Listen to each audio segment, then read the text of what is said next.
Patuloy pa rin po ang inyong pagsubaybay sa palatuntunang CMN Pilipinas. Samantala, pakinggan po natin ang pag-uulat mula naman sa himpilan ng DWBS, ang Radyo Totoo, CMN Legazpi.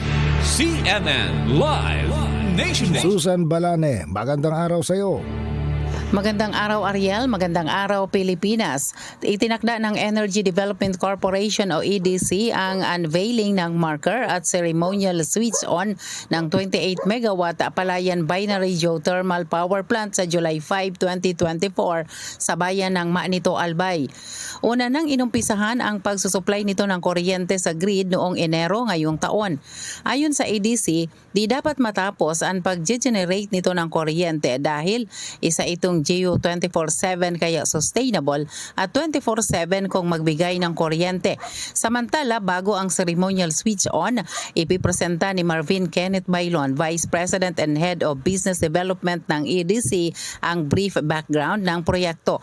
Inaasahan din sa okasyon na si Albay Governor Grex Lagman para sa kanyang message of appreciation, si Energy Secretary Rafael Lutilla at Francis Giles Puno, Vice Chairman and Chief Executive Officer ng EDC, na magbibigay din ng kanilang mensahe. Samantala, pinaghahanda na din ang Aboitiz Power ng inauguration ng kanilang 17 megawatt Tiwi Binary sa bayan ng Tiwi, Albay sa July o August ngayong taon. Inaasahan na maging bisita sa okasyon si President Bongbong Marcos. Mula Albay, ako si Susan Balane ng DWBS Radyo Totoo, CMN Legazpi, nag-uulat para sa CMN Pilipinas.